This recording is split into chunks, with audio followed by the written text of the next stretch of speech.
Il est 10h39, on va accueillir dans quelques instants Nicolas Chéron de CMC Market France. Alors Aziz, ce qui est intéressant, c'est de voir quand même tous les intervenants depuis ce matin qui nous disent qu'il faut ne pas être positionné sur les indices actuellement. Il y a plus de choses à faire sur les devises. En fait, on a vraiment l'impression que là, tout le monde est en train de vendre ses positions. Bah, pas forcément les vendre. Ceux qui sont dans le marché le Alléger ses font. positions. Ceux qui ne sont pas positionnés ne vont pas forcément aller se positionner sur ces marchés actions pour l'instant.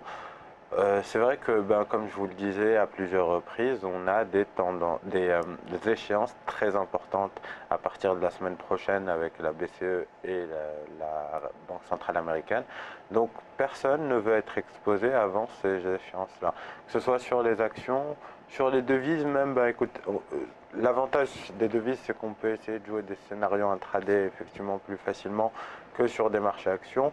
Cela dit, pour ma part, je pense que plus on approchera de cette échéance, plus on approchera de ces deux rendez-vous majeurs, et bien plus il faudra rester à l'écart des marchés dans leur ensemble, puisque effectivement là on voit bien que le marché action commence à temporiser en cette fin de semaine. On voit bien que même l'euro-dollar commence à temporiser vers les 1,06 et quelques.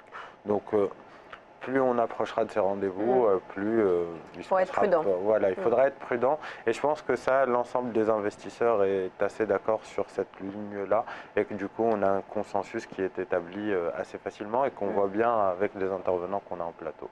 Et oui, et également à noter que c'est une séance particulière parce que les marchés américains ne vont ouvrir finalement que pour la matinée. Ils vont fermer à 13h heure locale. Donc c'est pour nous juste avant finalement la clôture des marchés européens.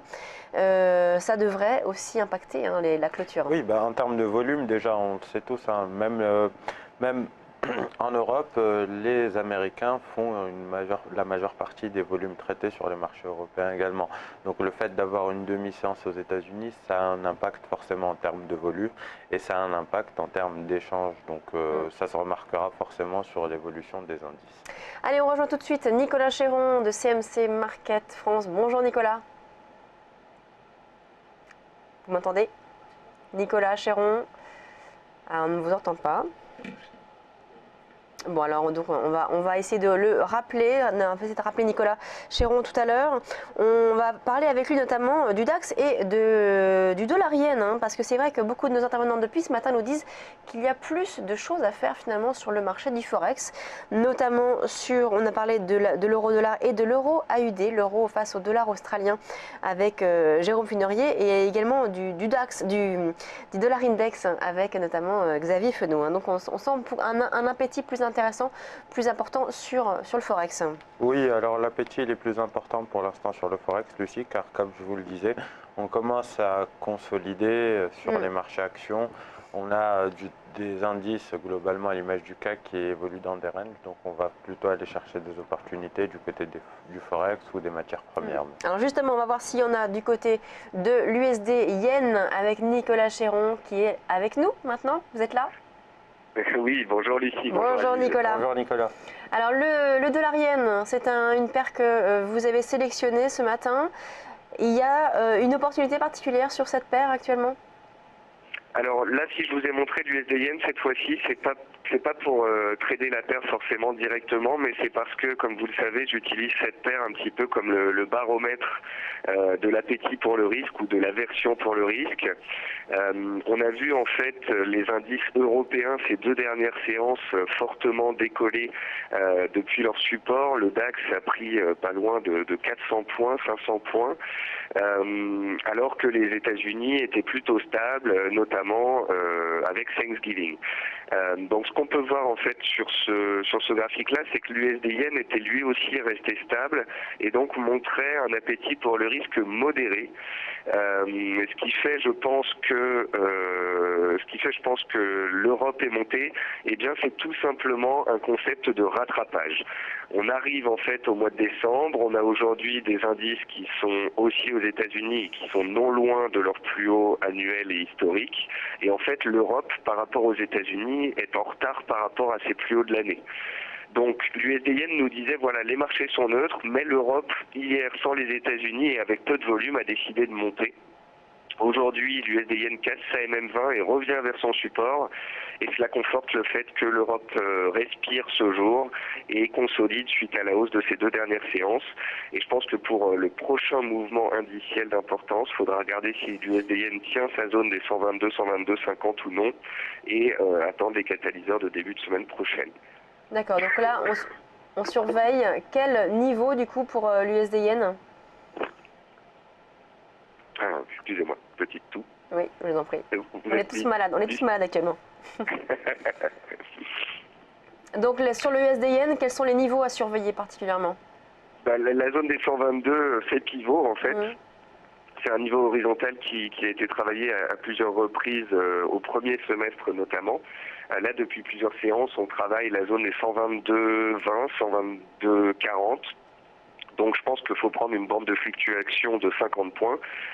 Tant qu'on tient au-dessus de cette zone de prix, eh bien, ça montre un appétit pour le risque relativement stable sur les marchés et ça nous laisse la porte ouverte à une hausse supplémentaire. Si on casse ces supports et qu'on revient vers la moyenne mobile à 200 périodes, 250 périodes que vous voyez ici en violet, eh bien, il y aura une consolidation des indices un peu plus profonde.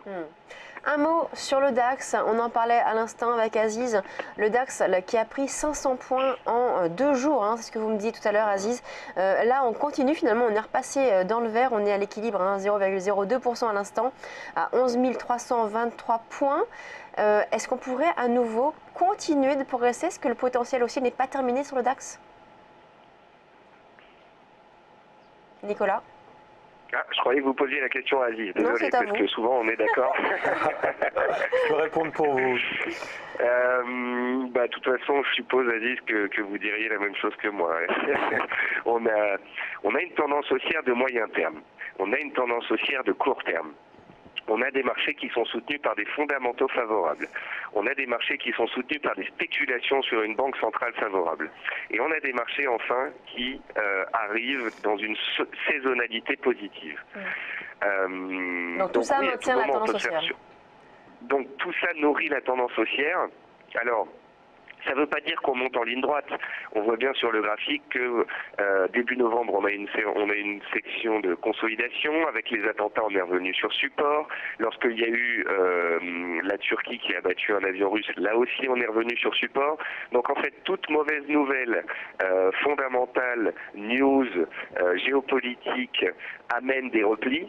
Mais ces replis, comment sont-ils considérés par les investisseurs? Eh bien, comme des opportunités de pouvoir se placer directement à l'achat sur des supports.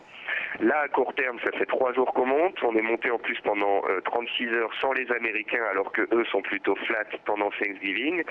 On a une belle résistance oblique qui passe par tous les plus hauts depuis 1 mois et demi, qui bloque un petit peu les cours. Et en plus, vous voyez sur la gauche de mon graphique qu'on est dans une zone de gap. 11 300 points, en fait, c'était le point de clôture du 11 août et donc du gap ouvert lorsque les opérateurs sont fait peur avec la Chine au mois d'août. Donc là, on arrive sur un objectif majeur. D'accord. Objectif majeur, ça veut dire que quand on est à l'achat, on va tendance à avoir modulé son exposition. Donc il y en a certains qui gardent tout, d'autres qui coupent la moitié, d'autres qui remontent les stops. En tous les cas, en ce moment, identifier les résistances ne veut pas dire vendre, car on le voit bien, le marché est très puissant, paye tous les supports, et donc quand on vend des résistances, on a quand même une très faible probabilité de pouvoir faire des gains, notamment dans des séances comme hier, où malgré le fait que c'était férié aux États-Unis, on a tout cassé à la hausse, parce qu'avec l'absence d'opérateurs, on a aussi des absences de liquidité, et ça peut mener à des excès, et dans une tendance haussière, les excès sont plutôt haussiers, et donc ça c'est encore un point négatif pour les vendeurs à court terme. Après, là on vient d'atteindre une résistance, donc je vous avouerai qu'encore une fois, si on devait raisonner en vague, un retour sur la MM200, sur la zone des 11 100 points, pourrait potentiellement être de nouveau un repli à mettre à profit pour ceux qui veulent jouer la tendance. Merci Nicolas Chéron, stratégiste donc chez CMC Market France. On passe à la suite de Direct Investisseur.